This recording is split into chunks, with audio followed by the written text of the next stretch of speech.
प्राप्त विगत मुजब સમા વિસ્તારમાં રહેતો ચંદ્રેશ અગ્રવાલ નામનો 31 વર્ષીય યુવક સમાચાણી કેનલ પર આવેલી સોલાર પેનલને ધોવાનું કામ છેલ્લા 7 વર્ષથી કરતો હતો।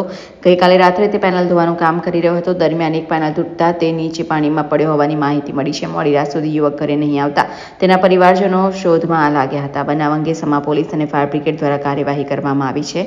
ફાયર બ્રિગેડની ટીપી 13ની ટીમ દ્વારા રાત્રે શોધખોળ કર્યા બાદ આજે સવારથી ફરીથી શોધખોળ કરવામાં આવી રહી છે, પરંતુ હજી સુધી તેનો પત્તો લાગ્યો નથી। આ દરમિયાન સોલર પેનલ मेंटेनेंस मुद्दे पर सवाल उभा थया छे।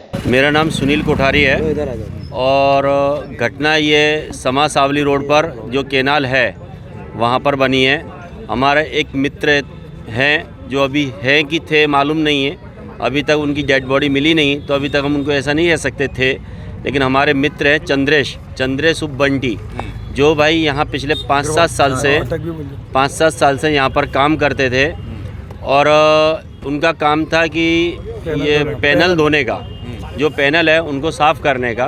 वो 4-5 लोगों की टीम थी है, तो 4-5 लोगों की टीम में क्या कल के दिन कोई नहीं आया था, सारे एब्सेंट थे। तो कॉन्ट्रैक्टर ने उनको ज़बरदस्ती प्रेशराइज़ करके, उनको नहीं आना था, ज़बरदस्त प्रेशराइज़ करके उनको बुलाया और बुला के और उनको काम सौंपा गया। अब काम सौंपा गया तो उसमें कोई भी, पहली बात तो कोई भी उनकी मतलब रक्षा की उसमें सिक्योरिटी नहीं थी, ना लाइफ जैकेट थी, ना भाई को तरना आता था, ना बोटिंग थी, कुछ भी कोई इसमें रक्षा की सिक्योरिटी नहीं थी। उसके बाद में भी वो काम कर रहे थे, तो जो पैनल थी इतनी सड़ गई हैं कि आपने भी देखा होगा कि वहाँ सारी इसमें पैनलों पे होल हो गए हैं। तो इतनी सड़ी हुई पैनलों के ऊपर जब बंदे को काम लगाओगे तो एक्सीडेंट तो होना ही है। तो उसकी वजह से बंदा सीधा की सीधा केनाल के अंदर चला गया। अब केनाल के अंदर चला गया, पिछले ये 8:30 रात को 8:30-9 बजे की बात है और अब 12 बज गए, लेकिन अभी तक उसका कोई अता पता नहीं है। तो ये तंत्र की निष्काळजी है कि तंत्र बहुत स्लो गति से, एकदम कछुए की गति से काम कर रहा है, जबकि हकीकत में इस तरह की कोई घटना घटी होती है, अगर कोई बड़ा घर का बच्चा होता तो तंत्र 1-2 घंटे के अंदर ही उसकी डेड बॉडी अभी तक तो साथ में आ जाती, या जो जिंदा है कि मुर्दा है वो मालूम पड़ गया होता। लेकिन आज 15 घंटे के बाद में भी अभी तक उसका कोई अता पता नहीं है और तंत्र एकदम कछुए की गति से काम कर रहा है। ना एक भी गोताखोर दिए हुए हैं, एक भी, और 1 या 2 बोट काम कर रही है। इतनी लंबी कैनाल है 20-22 किलोमीटर की, तो उसके अंदर से इस तरह का काम होना यानी बड़ी प्रॉब्लम वाली बात है।